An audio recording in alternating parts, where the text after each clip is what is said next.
আমি তো আল্লাহর কাছেই থাকি, আমি তো জানতে মরা, আর কি মারবেন?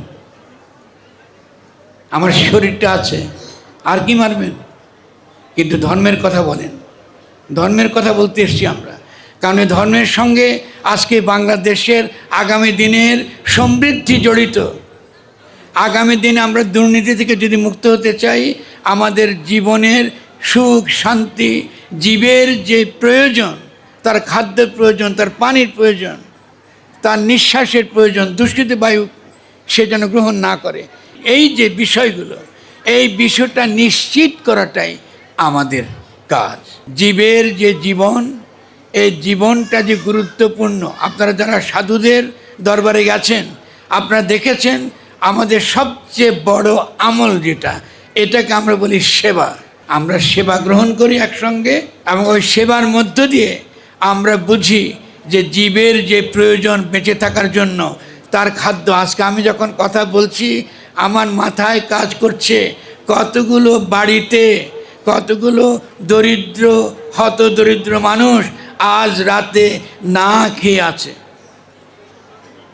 আজকে যখন আমি নিজে খুশি হই, আমি মনে মনে ভাবি আর কত মানুষের মুখ ম্লান হয়ে আছে। আজ আমি গরম কাপড় পরে এখানে বসে আছি, এই যে আপনাদের মালা গলে নিয়ে আমার মাথায় কাজ করছে শীতে, আর কে কে কোথায় কাঁপছে, আমি তো অন্যায় করছি। এই হচ্ছে সাধুর জীবন। সে নিজের কথা ভাবে না, সে অপরের কথা ভাবে। আমরা এই জীবনটাই আপনাদেরকে শেখাতে চাই। ফকির লালন বলেছেন, কোন নামে ডাকিলে তারে হৃদাকাশে উদয় হবে, আপনায় আপনি ফানা হলে তারে পাওয়া যাবে। আপনি নিজের মধ্যে নিজের ইগো, আপনার মধ্যে আপনার অহংকার, আপনার মধ্যে আপনার অপরকে ক্ষতি করবার যে বাসনা, এটা আপনি ত্যাগ করেন, আপনি নিজের মধ্যে ডুবে যান, আপনি দেখবেন আপনি আল্লাহর নিকটবর্তী হয়ে গেছেন। তিনি গায়েব, কিন্তু তিনি হাজির আছেন। তিনি কি করে হাজির থাকেন? তিনি আমার মধ্যে হাজির আছেন, আপনার মধ্যে হাজির আছেন, মানুষের মধ্যে হাজির আছেন বলেই তিনি কি করেছেন? তিনি আদমকে খলিফা হিসেবে সৃষ্টি করেছেন। সৃষ্টি করে বলেছেন ফেরেশতাদের, এদেরকে সেজদা করো। তিনি যদি মানুষের মধ্যে হাজির না থাকতেন, বর্তমান না থাকতেন, ফেরেশতাকে সেজদা দিতে বলতেন না। সেজদা সেজদা সেজদা। সারা দুনিয়া যদি সেজদা দিয়ে ভরিয়ে দেন, শয়তানের সঙ্গে কম্পিটিশনে পারবেন না। এমন কোনো জায়গা নেই যেখানে শয়তান সেজদা দেয় নাই, একটা জায়গা ছাড়া, সেটা হচ্ছে মানুষ। যারা মানুষকে সম্মান করে না, আল্লাহর সর্বশ্রেষ্ঠ রচনা মানুষ, তার মহিমা কায়েম করে না রাজনীতির মাধ্যমে, অর্থনীতির মাধ্যমে, সমাজনীতির মাধ্যমে, দার্শনিকভাবে, যেভাবেই তাকান না কেন, মানুষের মহিমা কায়েম যারা করে না, এরা শয়তানের দোসর।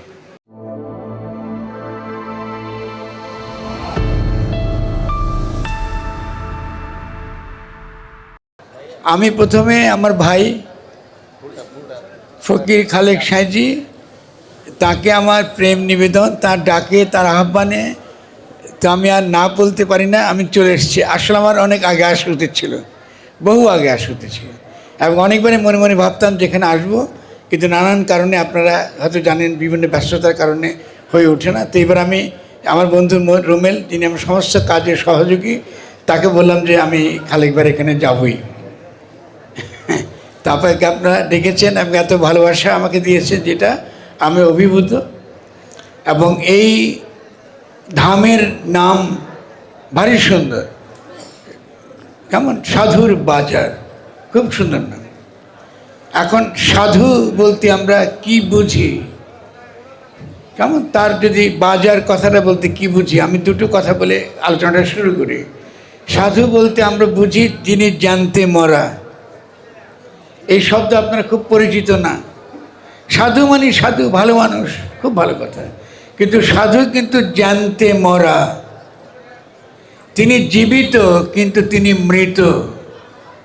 ফলে তিনি সাদা কাপড়, কাফনের কাপড় পরে ঘুরে বেড়ান। তিনি মৃত্যু ভয় করেন না, তিনি মৃত্যুকে জয় করেছেন। তিনি যেহেতু মৃত্যুকে জয় করেছেন, তার কোনো ইহলৌকিক স্বার্থ নাই। আপনারা এখানে যারা আছেন, দেখছেন, এই বাজার সম্পর্কে জানেন, এই পরিবার সম্পর্কে জানেন, এই পরিবার ঐতিহাসিকভাবেই সাধক, ঐতিহাসিকভাবে তারা চেষ্টা করেছেন গণমানুষের স্বার্থে কাজ করে যেতে। সেখানে এই সাধনার জগৎটা সেই কাজের ক্ষেত্রে যেন সহায়ক হয়, এটাই তারা চেষ্টা করেন। তো আমি, আমার ভাই দাঁড়িয়ে আছেন আমার পাশে, খালেক সাহেবজি, এবং এটা আমার জন্য অত্যন্ত গর্বের বিষয় যে আমি তার মতো একজন মানুষের পাশে এসে দাঁড়িয়েছি। এবং আমরা চেষ্টা করছি ক্ষুদ্রভাবে, আমরা অতি ক্ষুদ্র মানুষ, আমরা চেষ্টা করছি যেন আমাদের মানুষগুলোর 17 কোটি 18 কোটি মানুষ, তাদের যেন কিছু ভালো করতে পারি, আমাদের জীবদ্দশা এমন কিছু যেন করে যেতে পারি, এমন কিছু জ্ঞানের কথা বলতে পারি, এমন কিছু কথার ব্যবসা করতে পারি, এই জন্য বাজার, এমন কিছু কথা আপনাদেরকে বিক্রি করতে পারি যেটা আপনাদের কাজে লাগে, আপনার জীবনে কাজে লাগে। কেমন? এবং আমরা সকলেই একটা মহৎ জীবন যাপন করার মধ্য দিয়েই যেন আমরা যেতে পারি, এবং আমাদের আমল নামা, আমলের উপর ভিত্তি করে আমাদের বিচার হবে। আমরা কোন পরিচয়ে পৃথিবীতে এসেছি, কোন ঘরে জন্মগ্রহণ করেছি, এটা আল্লাহ বিচার করবেন না।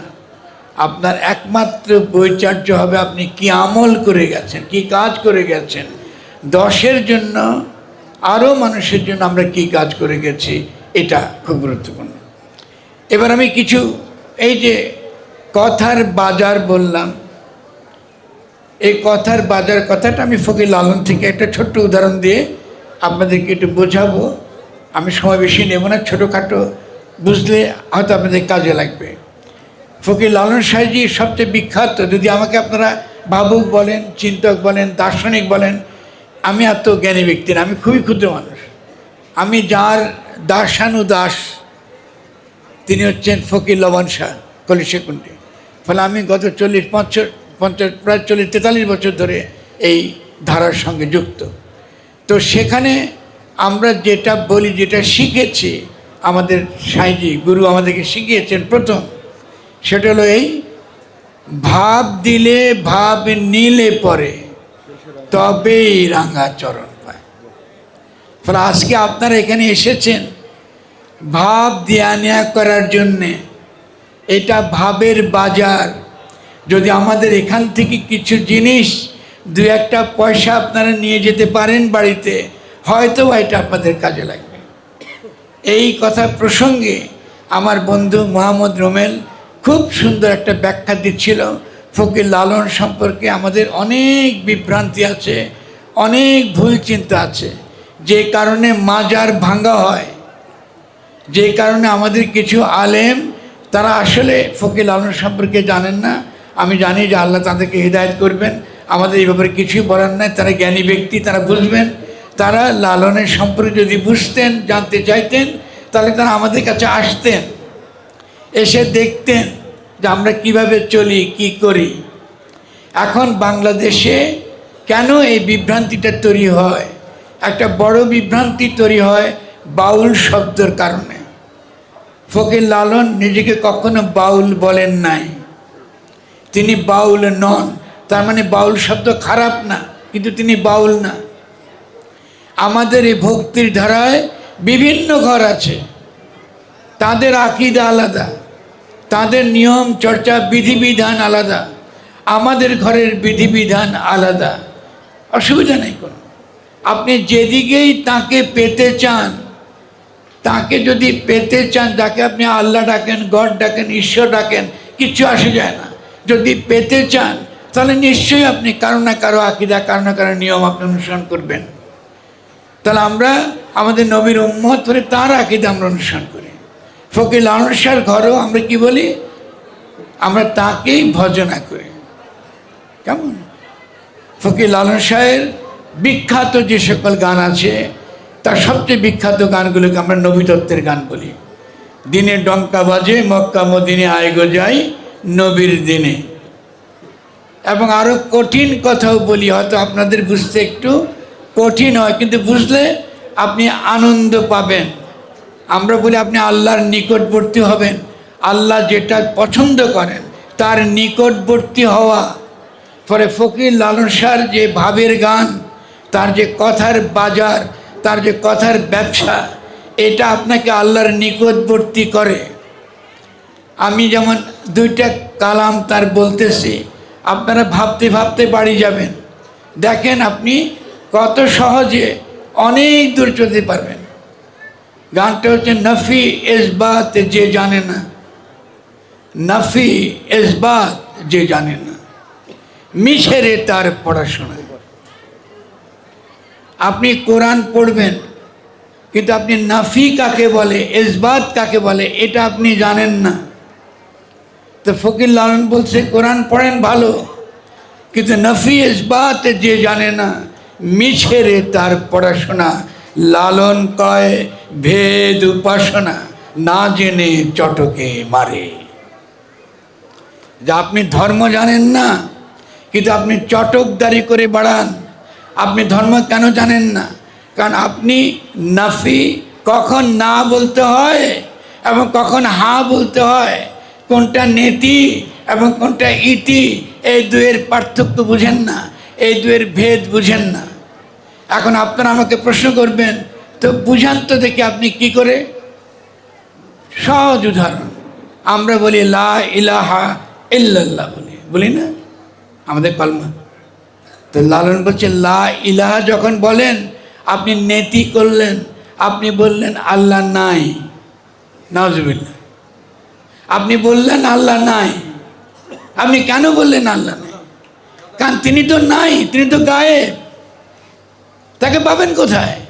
তাকে কোনো রূপের মধ্যে পাবেন না, ইহলোকে খুঁজে পাবেন না, কোথাও তাকে খুঁজে পাবেন না। কিন্তু এরপরে তিনি কি বলছেন? কিন্তু আছে, আল্লাহ নাই কিন্তু আছে। ফলে যারা এই অর্থ বুঝে না, নাই কিন্তু আছে, নাফি এবং আছে, এই দুয়ের পার্থক্য যারা বুঝে না, এদের সঙ্গে আমরা ফকিররা যারা জানতে মরা, আমরা তর্ক করি না। আমরা দোয়া করি আল্লাহ যেন তাদেরকে হেদায়েত দেয়, আল্লাহ যেন তাদেরকে আমার নবীর ভালোবাসা দেয়, কারণ তিনি দয়ালু, তিনি দয়ার দয়া। কোরআন শরীফের প্রত্যেকটা ছত্রে ছত্রে, প্রত্যেকটা সূরা একটা কথা বলা আছে, বিসমিল্লাহির রহমানির রহিম। তিনি রহমানের রহমান, তিনি দয়ার দয়া, তিনি দয়ালু। যারা দয়া বাদ দিয়ে ধর্মের কথা বলে, কথায় কথায় মাজার ভাঙে, কথায় কথায় হিংসা দেখায়, কথায় কথায় তর্ক করে, কথার কথায় অন্যকে, কাউকে জাহান্নামে, কাউকে বেহেশতে পাঠিয়ে দেয়, এটা ধর্মের ভাষা না, এটা ধর্মের ভাষা না। আমরা যেন এখান থেকে সরে আসি।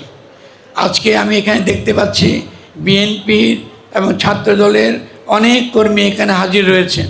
আমি খুবই খুশি হয়েছি, এটা আমাকে আনন্দিত করছে। কেন? আমি দেখেছি যখন এই বাউলদেরকে যখন পেটানো হচ্ছিল, তখন বিএনপির একটা শক্তিশালী অবস্থান ছিল। আমি তার দলের পক্ষে বলছি না, আমি খুব সহজ করে যেটা বুঝেছি তা বলতেছি। তিনি শক্তিশালী, আপনি মির্জা ফখরুল ইসলাম আলমগীর কথা শুনেছেন, তিনি বলেছেন আপনি ঠিক আছে, আপনি বাউলদের পছন্দ করেন, অসুবিধা নাই, আপনি তাদেরকে পিঠে লাথি মেরে পানিতে ফেলে দিচ্ছেন, আপনি স্লোগান দিচ্ছেন সকাল বিকাল জবাই করো, একটা একটা বাউল ধরো, এগুলো কি? এটার সঙ্গে ধর্মের কি সম্পর্ক? এর সঙ্গে ইসলামের কি সম্পর্ক? তাহলে ফলে এই দেশের 18 কোটি 17 কোটি মানুষ বুঝে গিয়েছে অন্তত বিএনপির মধ্যে আমাদের পক্ষে কিছু মানুষ আছে যারা মনে করে অন্যায় বিরোধিতা করা দরকার। এবং আজকে এখানে দাঁড়িয়ে আমি আবারও, আপনারা অনেকে জানেন আমি বেগম খালেদা জিয়ার অত্যন্ত ঘনিষ্ঠ ছিলাম, তিনি আমাকে ভালোবাসতেন, আমি তাকে শ্রদ্ধা করি। গণ অভ্যুত্থানের পরে আমাদের প্রথম লক্ষ্য ছিল তাকে সম্মানের সঙ্গে মুক্ত করা, তাকে সম্মানের সঙ্গে মুক্ত করা। এবং এটা আমাদের আনন্দের, ব্যক্তিগতভাবে আমার জন্য অত্যন্ত আনন্দের, তাকে অত্যন্ত সম্মানের সঙ্গে একটা মহিমান্বিত নারী, আমাদের নেত্রী, তাকে আমরা বিদায় দিতে পেরেছি ভালোবাসা সহ। এটা বিরাট অর্জন, গণ অভ্যুত্থানের বিরাট অর্জন। সেজন্য আজকে সেই সাহসে আজকে আমি তারেককেও বলবো, যেহেতু আপনাদের কর্মীরা এখানে হাজির রয়েছে, আপনারা মাজার ভাঙার বিরুদ্ধে দাঁড়ান, আপনারা এই অধর্মের বিরুদ্ধে দাঁড়ান। এখনো পর্যন্ত আবুল সরকারকে জেলে রাখা হয়েছে। আবুল সরকার এমন কোনো অপরাধ করে নাই যে তাকে জেলে রাখা হবে। আমাকে স্বরাষ্ট্র উপদেষ্টা জাহাঙ্গীর ভাই, আমার প্রিয় মানুষ, তিনি আমাকে বললেন, ফরাদ ভাই আপনি কি শুনেন নাই যে উনি কীভাবে কথা বলেছে? আমি বলেছি আমি শুনেছি, তার ভাষা খারাপ লেগেছে আমারও, এটা ভাষার সমস্যা। আপনি আমাকে বলেন আল্লাহর কোনো মুখ আছে নাকি বলেন? আমি আপনার এখান থেকে চলে যাব না। 2 নম্বর, যদি তিনি অপরাধ করে থাকেন, আপনি তাকে জেলে রেখেছেন, আমার কোনো আপত্তি নাই। কিন্তু যারা বলছে ফরহাদ মাজারকে কতল না করে বাংলাদেশে ইসলাম কায়েম হবে না, খোলাভাবে বলছে, আপনারা শুনেছেন। আমি বলছি আপনি কি তাদের বিরুদ্ধে কোনো ব্যবস্থা নিয়েছেন? তিনি বললেন আপনি মামলা কেন করেন না? আমরা ফকির, আমরা মামলা করি না, আমরা হিংসায় বিশ্বাস করি না, প্রতিশোধে বিশ্বাস করি না। আমি এখানে দাঁড়িয়ে আছি, যারা এই কথা বলেছেন তাদেরকে বলেছি আমি তো আল্লাহর কাছেই থাকি, আমি তো জানতে মরা, আর কি মারবেন? আমার শরীরটা আছে, আর কি মারবেন? কিন্তু ধর্মের কথা বলেন, ধর্মের কথা বলতে এসছি আমরা, কারণ এই ধর্মের সঙ্গে আজকে বাংলাদেশের আগামী দিনের সমৃদ্ধি জড়িত। আগামী দিনে আমরা দুর্নীতি থেকে যদি মুক্ত হতে চাই, আমাদের জীবনের সুখ শান্তি, জীবের যে প্রয়োজন, তার খাদ্যের প্রয়োজন, তার পানির প্রয়োজন, তার নিঃশ্বাসের প্রয়োজন, দূষিত বায়ু সে যেন গ্রহণ না করে, এই যে বিষয়গুলো, এই বিষয়টা নিশ্চিত করাটাই আমাদের কাজ। জীবের যে জীবন, এই জীবনটা যে গুরুত্বপূর্ণ। আপনারা যারা সাধুদের দরবারে গেছেন, আপনারা দেখেছেন আমাদের সবচেয়ে বড় আমল যেটা, এটাকে আমরা বলি সেবা। আমরা সেবা গ্রহণ করি, একসঙ্গে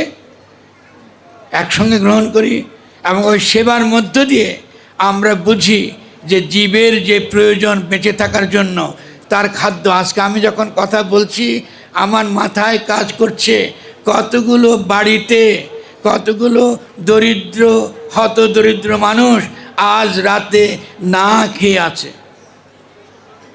আজকে যখন আমি নিজে খুশি হই, আমি মনে মনে ভাবি আর কত মানুষের মুখ ম্লান হয়ে আছে। আজ আমি গরম কাপড় পরে এখানে বসে আছি, এই যে আপনাদের মালা গলে নিয়ে আমার মাথায় কাজ করছে শীতে, আর কে কে কোথায় কাঁপছে, আমি তো অন্যায় করছি। এই হচ্ছে সাধুর জীবন। সে নিজের কথা ভাবে না, সে অপরের কথা ভাবে। আমরা এই জীবনটাই আপনাদেরকে শেখাতে চাই। আজকে এই দরবারে এসে আমার অত্যন্ত আনন্দের যে এই খালেক সাহেজি ফকির খালেক আমাদের যে ফকিরদের যে ধারা, এই ধারাটা এই গাজীপুরে তিনি প্রচার করছেন। আমি দোয়া করি এবং একজন ফকির হিসেবে তার পাশে 100 ভাগ তো আছি তো বটেই। আমরা চাই যে আমাদের এই বাণী, আমাদের এই ভাষা, আপনাদের জন্য আমাদের কল্যাণ কামনা, এটা যেন ছড়িয়ে যায় গাজীপুরে, এবং এই দরবার যেন উজ্জ্বল থেকে উজ্জ্বলতর হয়। আমি শুনতে খুবই ভালো লাগে যে এটা 2য় বৃহত্তম লালন মেলা। না, তুলনার দরকার নেই। সারা বাংলাদেশকে একদিন আমরা লালনের মেলায় পরিণত করব, যদি গুরু আমাদের সহায় থাকে এবং আল্লাহ যদি আমাদের কৃপা করেন। কারণ আমরা শান্তির পথে থাকতে চাই, দেশকে গড়তে চাই, আমাদের তরুণরা আছে তাদেরকে গড়তে চাই, তাদের জীবন আছে এবং তারা যেন সামনে এগিয়ে যেতে পারে, তার জন্যে আমরা সবসময় আমাদের ক্ষুদ্র যতটুকু করবার সেটাকে দাঁড়িয়ে আমরা করবার চেষ্টা করি। তো সেজন্যে আমি আপনাদের কাছে করজোড়ে বলবো, ফকির লালন শাহ সম্পর্কে বা ফকিরদের সম্পর্কে কিংবা ভক্তির ধারার যে কোনো মানুষ সম্পর্কে ভুল ধারণাগুলো বাদ দিন। আমি মাত্র ওই যে চিটাগাঙ্গের যে কুম্ভ মেলা, সেখান থেকে আসছি, কুম্ভ মেলা থেকে আসছি। সেখানে গরিব মানুষদের ভক্তি দেখেছি। আপনি মন্দির বলেন কি মসজিদ বলেন কি মঠ বলেন, আমরা কোনো ভাগ করি না। আল্লাহ সর্বত্র আছেন, তার বিচিত্র সব নাম, যে কোন নামে ডাকে তাকে ধরা দিবেন জানি না। ফকির লালন বলেছেন, কোন নামে ডাকিলে তারে হৃদাকাশে উদয় হবে, আপনায় আপনি ফানা হলে তারে পাওয়া যাবে। আপনি নিজের মধ্যে নিজের ইগো, আপনার মধ্যে আপনার অহংকার, আপনার মধ্যে আপনার অপরকে ক্ষতি করবার যে বাসনা, এটা আপনি ত্যাগ করেন, আপনি নিজের মধ্যে ডুবে যান, আপনি দেখবেন আপনি আল্লাহর নিকটবর্তী হয়ে গেছেন। তিনি গায়েব কিন্তু তিনি হাজির আছেন। তিনি কি করে হাজির থাকেন? তিনি আমার মধ্যে হাজির আছেন, আপনার মধ্যে হাজির আছেন, মানুষের মধ্যে হাজির আছেন। আছেন বলেই তিনি কি করেছেন? তিনি আদমকে খলিফা হিসেবে সৃষ্টি করেছেন। সৃষ্টি করে বলেছেন ফেরেশতাদের, এদেরকে সেজদা করো। তিনি যদি মানুষের মধ্যে হাজির না থাকতেন, বর্তমান না থাকতেন, ফেরেশতাকে সেজদা দিতে বলতেন না। সেজদা সেজদা সেজদা। সারা দুনিয়া যদি সেজদা দিয়ে ভরিয়ে দেন, শয়তানের সঙ্গে কম্পিটিশনে পারবেন না। এমন কোনো জায়গা নেই যেখানে শয়তান সেজদা দেয় নাই, একটা জায়গা ছাড়া, সেটা হচ্ছে মানুষ। যারা মানুষকে সম্মান করে না, আল্লাহর সর্বশ্রেষ্ঠ রচনা মানুষ, তার মহিমা কায়েম করে না রাজনীতির মাধ্যমে, অর্থনীতির মাধ্যমে, সমাজনীতির মাধ্যমে, দার্শনিকভাবে, যেভাবেই তাকান না কেন, মানুষের মহিমা কায়েম যারা করে না, এরা শয়তানের দোসর। কারণ তারা ফিতনা ফ্যাসাদ তৈরি করবার জন্যে তারা এই পৃথিবীতে এসছে। শয়তান একবারে বলে নাই আমি নামাজ পড়ব না, তিনি নামাজ পড়ছে সবসময়, নিত্যদিন নামাজ পড়ছে। কিন্তু যদি মানুষের মঙ্গল আমরা কামনা না করি, মানুষের মহিমা যদি আমরা প্রতিষ্ঠা না করি, তাহলে আমাদের এই জানতে মরা এই পোশাক নিয়ে ঘুরে বেড়াবার কোনো অর্থ হয় না, রাজনীতিরও কোনো অর্থ হয় না, বড় মহৎ কাজেরও কোনো অর্থ হয় না। মানুষের মঙ্গলটা আমাদেরকে চাইতে হবে। তো আমি এই কথাগুলো আবারও শেষ করছি। এবং ভাইয়ের খুব সুন্দর সুন্দর সন্তানদের নাম, প্রজ্ঞা আমার খুবই পছন্দ, ও পড়ছে প্রজ্ঞা, প্রতিভা, খুব সুন্দর নাম। আমি দোয়া করি আমাদের সন্তানরা ভালো থাকুক। আপনারা আমাকে যে সম্মানটা দিয়েছেন, আমি তার যোগ্য না, আমি দাসেরও যোগ্য নেই। আমরা গাই, আমরা অত্যন্ত দাস্যভাব পছন্দ করি, ফলে এই দাস্যভাব নিয়ে যেন আমি জীবনটা কাটাতে পারি, তার জন্য দোয়া করবেন। সকলকে ধন্যবাদ।